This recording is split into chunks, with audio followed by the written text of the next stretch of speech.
Hey everybody, and welcome back to my channel for another one. If you haven't done so already, please make sure you hit the like and the subscribe button and click that notification bell so that way you will be notified any and every time I post another video. But let's get right into it. Let's go. So a recent article from Cointelegraph mentions that a new study reveals which U.S. cities lead crypto hires in 2021. And this is pretty much data from LinkedIn. It just shows that while major cities lead the crypto-related hires, half the jobs in the U.S. are dispersed around the country. Yeah, with this article is just pretty much talks about how the how the U.S. is actually looking, to hire people that want to take part of blockchain and crypto and mainly Bitcoin. But the whole thing is just, how can we hire people if there's really no regulatory, clarity? I mean, we got the Ripple versus SEC case that's going on. That's just taken forever to be resolved. I want to say by the end of November or the beginning of December, this case should be over by now, but anything can happen. But the article then goes off by talking about saying the Metro have led crypto-related hires in the United States in 2021, but jobs in the space are well dispersed around the country. It says a new study conducted by LinkedIn for Bloomberg shows that there is not a single hub for crypto or blockchain specialists in the United States. You don't say yes. I mean, it bothers me. This simply bothers me because you got Texas, you got Wyoming. Those are one of the most thriving markets in the U.S. that's contingent to the 48 states in the U.S. that's contingent. Of course, we got we got places that has U.S. territory that are also crypto friendly related, but at the same time, it's just like, come on, U.S.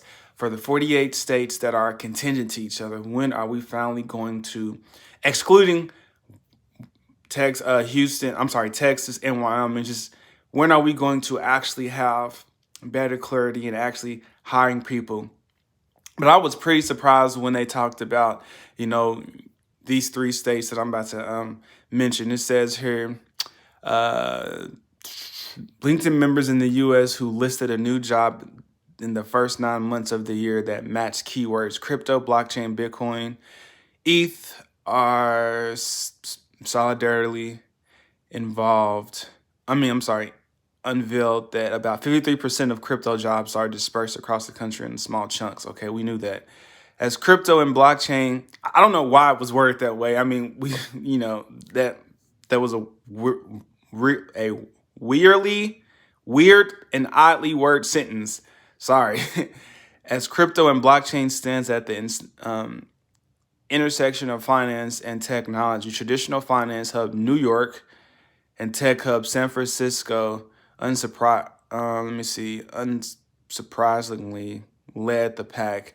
Los Angeles ranked in third, followed by Miami and Chicago. Okay, so we got New York, of course, that's a tech hub. That's the financial place where they have, bit licenses where you have to, anytime somebody wants to take part in crypto and it's in New York, you have to have a bit license, and that takes forever. But, up until maybe like a year and a half to maybe 2 years ago that they finally, laxed their restrictions, to actually obtain a bit license because they see that crypto is actually being legitimized in the space. So, I mean, that's something good to know. San Francisco, of course, that's a technology-based city, so that's really, really great. And then we have Los Angeles. Yeah, I was actually surprised. Not surprised about Miami because I want to say the governor there is, really gung-ho about crypto, and I want to say they're actually taking part of their Miami coin, and they're trying to get funded by actually letting people use crypto. And that's actually pretty good. But I was actually surprised about Chicago. That was something that I did not know about. It goes off by saying The co-founder of crypto technology services company Anchorage Digital highlighted that decentralized organizational structures are driving remote workforce. You don't say. But yeah, this was pretty interesting. I did not know about Chicago. So if you ever are thinking about moving or looking for a place to work for that's crypto related, well, now we know it's New York, of course, San Francisco, Los Angeles, and Chicago. That is good for them. I can guarantee you, once crypto regulations come out, these cities are going to thrive the most. But we already know that how good that Wyoming is doing and Texas. But let's move right up into it. Another article from Cointelegraph says New York Mayor-elect Eric Adams will take his first 3 paychecks in Bitcoin.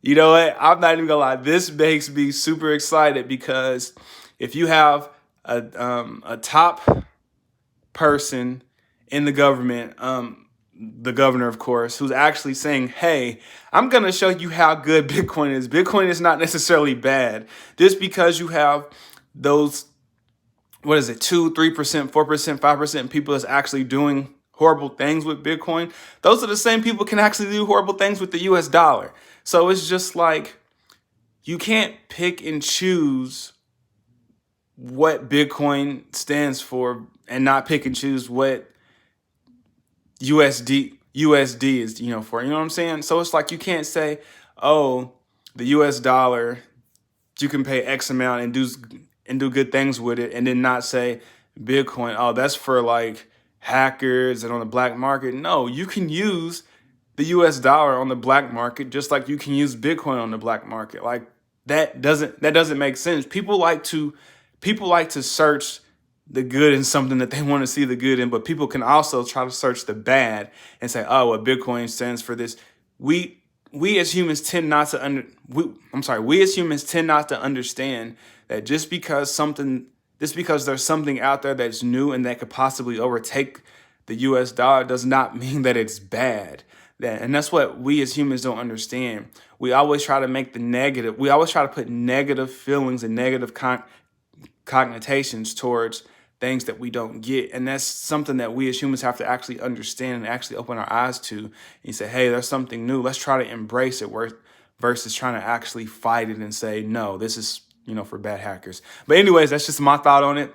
It says a New York Democrat by the name of Eric Adams mentions, and he revealed on Twitter Thursday, he intends to take his first 3 paychecks in Bitcoin. Adams also doubled down on his plans to make New York the center of the crypto industry after he takes office in January. Do you know, like I always said, even though Bitcoin is number one, it's the OG, it's number one of them all. Anytime Bitcoin goes up, the rest of the market follows. But we all know, and I preach this on all of my videos, utility, liquidity, and mass adoption. Do you not understand that having somebody else saying that they're going to take their first 3 paychecks in Bitcoin, do you not understand what that possibly means? And now I don't know if he's going to actually be storing it and actually holding some, but that also brings into account of that supply shock. So many people can, ask for Bitcoin in forms of paycheck until it's completely gone. Because like I said, there's only 21 million ever. And that's it. 21 million. There's less Bitcoin out there than there are millionaires. Think about that for a minute. There's less Bitcoin out there right now than there are millionaires. Do you not know how insane that is? So it is on path right now by the end of the year of 2021 to be between 100K and 150K. And there's some analysts that sit there and say that it's going to be about 250. I don't know if that may be too much, but I'm gonna take my conservative prediction, 100 to 150K. That's just me, because it's just, there's so many things for Bitcoin happening right now: liquidity, utility, and mass adoption. There's those 3 again. There's just so many things happening right now for it just not to be. I know we got knocked out back in May, about Bitcoin not being eco-friendly, but that was a lie because Bitcoin is eco-friendly. It's not as eco-friendly, but there's mining companies that are actually using renewable energy, and there's companies that have been using renewable energy. But he then goes on by saying in his Twitter statement, it says here that the clear statement of political support for cryptocurrency came in response to an earlier tweet by Bitcoin podcaster Pomp. It says, "Who's going to be the first American politician to accept their salary in Bitcoin?" And this started the madness for the good. It says here, Miami Mayor Francis, who won re-election earlier this week, replied to the tweet saying that he plans to take his next paycheck in Bitcoin. See, it's already happened. It just takes one tweet. And it goes on by saying, here's the tweet right here, by the way. It goes on by saying, I'm going to take my next paycheck 100% in Bitcoin. Problem solved. Can you help? And then Pomp goes off by saying, it is time. Who's going to be the first American politician to accept their salary? So pretty much he was just replying to what Pomp was saying. And this is just crazy. Do you not understand what is about to happen? We might actually get an early Christmas present. It's just absolutely insane. And I don't know. Let's see here. It says here, there we go. It says here, in New York, we always go big. So I'm going to take my first 3 paychecks in Bitcoin when I become mayor. And it says pretty much the race to become the first politician in the U.S. to accept their salary in crypto is pretty much inevitable. It says there's a friendly rival, between New York and Miami. And that's what I tell you. And it goes back to the previous article that I was talking about. New York and Miami have become one of the most friendliest places and the most friendliest cities that actually trying to adopt Bitcoin, regardless of regulation.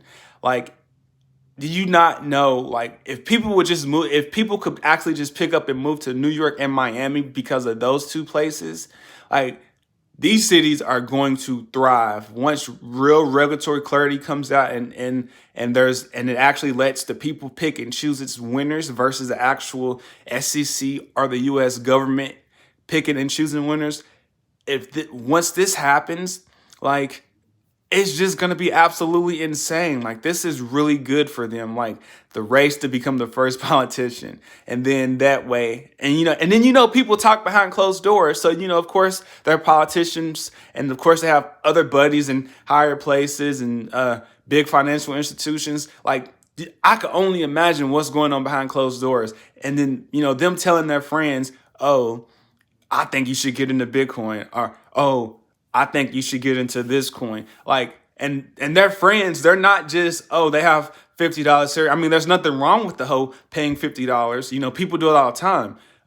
But just the fact that, can you just imagine that their friends have owns, businesses that we know of, and, they can just have money that's about 50 million that they can just splurge around or just drop in one coin. I could just only imagine just the talks behind closed doors of who their buddies and friends are. It's just absolutely insane. Bitcoin and crypto is just gonna just skyrocket.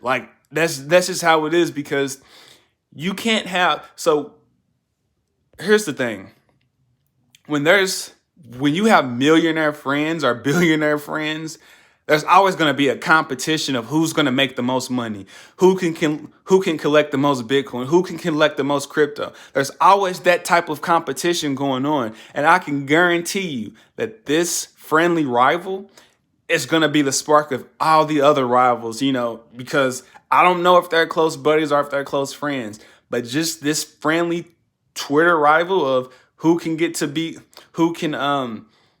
their first paychecks in Bitcoin or in other cryptocurrencies. I can only imagine what the next rival could be. Could it be who could own who can get to 5,000 Bitcoin within 30 days? That's what millionaire buddies and friends do. It's insane. It's when you have money just to spend around that, it's just a game. When you have that type of money, it's just a game. And I'm excited for the mayor elect. So I think I said the actual governor before. I stand corrected because it's actually the mayor. So my apologies on that. But do you know how insane that will actually be when the mayor, the new mayor actually has a chance to have his get paid in Bitcoin for the first 3 paychecks? That's absolutely insane. Like, that is just crazy, and I cannot wait to see how this plays out. Like, I'm gonna be keeping an eye out on this to see who gets there first. Like, this is crazy. But moving on to the biggest news of the day, the biggest news, and this actually involves and it affects everybody that is either buying, selling, receiving, transacting in cryptocurrency, because this is huge. And if you have not listened to anything else I said, make sure you listen to this, because this is absolutely huge. Another article from Cointelegraph says an 8-word crypto amendment in the infrastructure bill, an affront to the rule of the law. This is completely huge and it's dangerous. It says a proposed bill is waiting for a vote on Congress, contains dangerous words. And these words are absolutely dangerous. Like, this can hurt any and everybody that is thinking about getting into crypto, anybody who is in crypto, anybody who's thinking about their taxes. It says legal experts have warned that a section of the infrastructure bill, which is due for a vote today, amends a part of the tax code and makes a failure by businesses and individuals like you and me who do not report digital asset transactions are a criminal offense. This is huge because, like I said, the people that are in the governments right now are owed. Like, no disrespect. They understand what Bitcoin and crypto is. For the ones that I talk to, friends that understand what that is, people all around the world understand what this is, but it's just something about the government that just does not understand that Bitcoin and other cryptocurrencies are not nefarious. I can't even say the word right now. They're not nefarious. They're not illegal. They're not bad. It's just that the fact that the government wants to be able to tax transactions and wants to be able to, tax, sales. That's fine. I don't care. Crypto's going to have to be regulated. I don't care. And I encourage everybody, there's ways to pay your taxes for capital gains. Like, it's out there. Like, as long as you're paying your capital gains, then you're fine. But for those people that don't, this is an issue because they're actually making this a criminal offense. So this is huge. So people who are thinking about not paying them, I highly encourage you that you do, because it will be an issue. Like, they know who has crypto. They know who does XYZ is there. It's up to you to decide whether or not you want to do it. I can lead you to water, but I cannot make you drink it. Like I said, my job as a content creator is to inform you what's going on and how important that it is for you to actually use the tools that me and other YouTube content creators are actually showing you and telling you. But this is huge. This says here, the University of Virginia School of Law lecturer Abram Sutherland said it is a separate provision of the controversial broker provision that attracted all the attention when the bill was in the Senate. And here's the quote right here. It says, it's bad for all users of digital assets, like I had mentioned, but it's especially bad for decentralized finance, or DeFi. So for all those people that are actually doing DeFi, every transaction counts. There may not be software out there right now, but you just have to make sure that you write down your transactions of what you do, how much you make, what you transfer to. Did you transfer? Did you buy ETH, transfer it to Polygon, and then go to the Polygon network and do DeFi platforms that way? Did you, what did you do? How did you do it? You need to make sure you know what you're doing and make sure you're not just throwing money in expecting to get rich in 5 seconds or even in like a month. It's highly important. It says here the statute will not ban DeFi outright. Well, that's great because we know that banks don't like DeFi because you're completely taking them out and it's just you and whoever you're doing pretty much based off of financial code without the middleman. So that's great. But it says it imposes reporting requirements that, given the way DeFi works, would make it impossible to comply. See, and that's the thing. Like, instead of actually stifling innovation, they do it a passive aggressive way by making it impossible for you as an investor and other companies as investor to actually invest in something, to completely cut the both the left side of the arm off and the right side of the arm off, and you can't do nothing but just look. You can't move. So that's the way innovation is actually being stifled as a whole. I do encourage everybody to do research on this. This is really huge, because if you don't report this, whatever the case may be, there's no longer if and when. It's no longer if it's going to be a criminal offense, but it's a matter of when it's going to be a criminal offense. Then a recent tweet says this bill is unconstitutional, which it completely is, because it's like you can't. It's okay. Put it this way.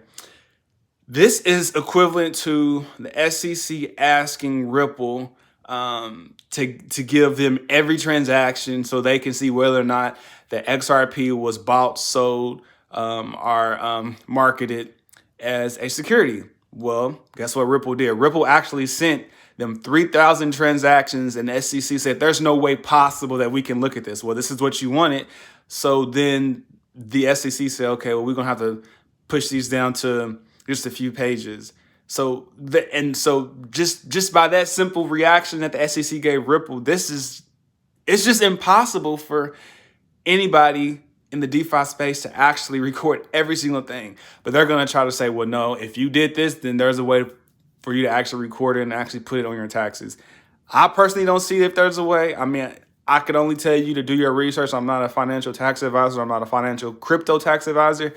But just keep your eye out and keep your eye open on what's to come, because this is huge. Like, they're trying to, again, people who are in the U.S. government, the SEC, who are making these rules don't even understand what Bitcoin and other cryptocurrencies are.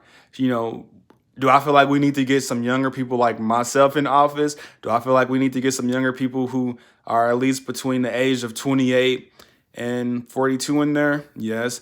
I'm not 42. I'm nowhere near close to 42, but I do feel like that we need those type of people in there who can actually explain to the older ranking members of who and what Bitcoin is and what cryptocurrency can do and what DeFi is. Because I can guarantee you that those people that's in there that's actually writing this bill have some type of connection with the banks.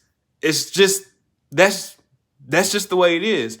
People who write stuff against cryptocurrency are the ones that either owe somebody money, and I'm calling a spade. They either owe somebody money or they know people in the bank space.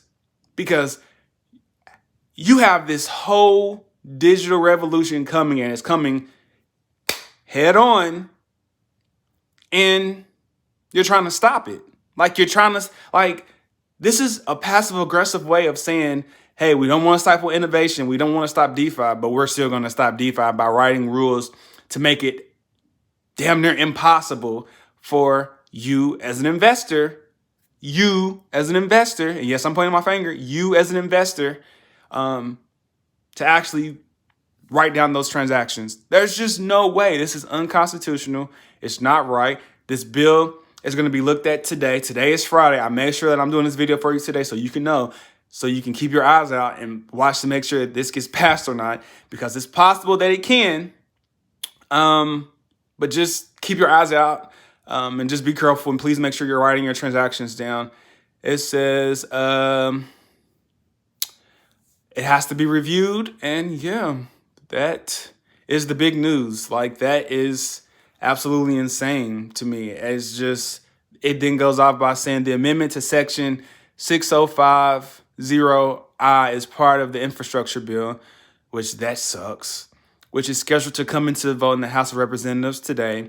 It says, since 1984, Section 6050I of the tax code has required businesses and individuals that receive either physical cash or bank transfers in excessive of $10,000 to file Form 8300 and report their sender's personal information such as name, address, social security number to the United States Internal Revenue Services. That the 8-word amendment in the new bill includes any digital assets in the definition of cash.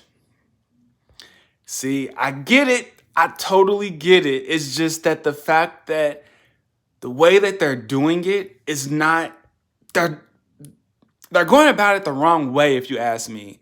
Like, they are. It's just, if you want to tax crypto, that's great, but tax it separately. Don't put it in a previously existing bill that's been going on for some time. Make it a brand new bill, because digital assets, I hate saying that term. So let's just say cryptocurrency. Cryptocurrencies are in a whole separate ballgame as anything else. Like, this is one of the newest asset classes out for some time, for some years. And then you're trying to just blanket in or smother it in with other, laws and existing rules. No, like, I get it. Just stop doing what you're doing and just understand and just accept that crypto is not going away. Like, and just once you realize that crypto is not going away, like, these laws will, I can guarantee you these laws will be less strict, because anything that we can do right now with the with the US dollar, I'm pretty sure we can do with cryptocurrency. The US dollar has been around for a long time. The things that they're writing in these laws, it's telling us otherwise. And I always say, and we always hear, watch what they do and not what they say. Well, they just sit there and said in this article that they're not trying to stop DeFi, but they're doing the exact opposite. So what does that tell you? This needs to be completely repealed. This needs to be completely rewritten, rewrote, whatever you need to do. But this is just insane to me. This says the amendment to Section 6050 IRL is an affront of the rule of the law and to the norms of Democrat lawmaking. It was slipped quietly into a 2,700-page spending bill, allegedly as a tax measure to defray the bill's $1 trillion price tag, even though Section 6050I is fact a costly criminal enforcement provision. The proposal deserves attention now, while there is still time to stop. Like, why would you sneak that in? Like, if you want like that, like, I don't know. That does something to me. Instead of sneaking something in because you just want it to be passed, make a separate section. Make a separate section and just be like, hey, this is something that we've thought about. Instead of, like, I've never liked that. Like, that's sneaky. Like, that's sneaky. And I get we have snakes in the government that does stuff like that all the time, but that takes the cake. I mean, there's other times where something was snuck in. Of course, the U.S. digital dollar was snuck in, but then removed. But then you're doing this again. And I actually think that these are like signals. Like, back then, the U.S. digital dollar was snuck in for I want to say the first infrastructure bill, but then taken out. I think that was a signal saying that we're gonna start regulating stable coins and call USDC the United States digital currency. I mean, that's just my take on it. I think that was a signal. I think this is a signal to let everybody know, hey, that we're not gonna stifle DeFi, but we're gonna try to stop it.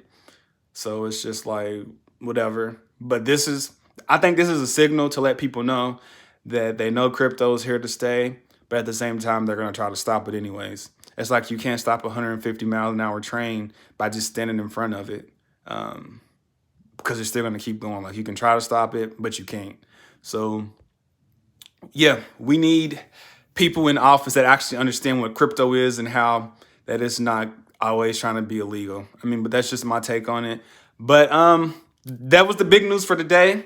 We're going to move right into prices, and I'm going to let you go. Right now, it says we are at a current market cap of 2.722 trillion.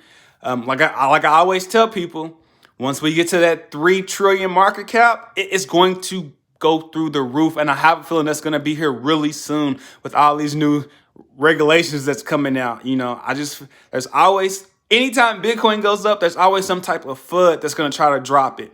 That's how it is. That's how it's always been. But just hold on tight, because this feels like 2017-ish all over again. It does.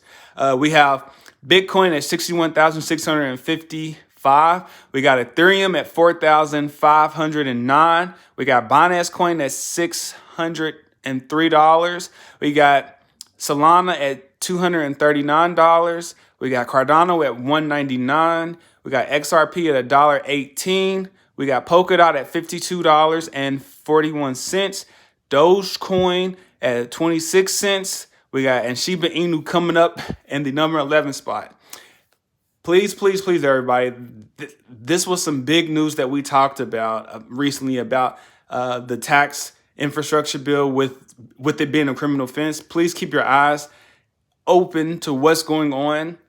Please write down transactions, do whatever you need to do. If you're not putting it on taxes, it's highly important. I'm not a tax accounting. I'm not a financial advisor, but please do your research. Like I said, I'm just here to tell you what's happening and what's going on. If you haven't watched my video already, I feel like you should watch it. It should be popping up right now, right there. Please make sure you watch it. But as always, make sure you like, comment, share, subscribe. As always, stay focused, stay locked in. Peace.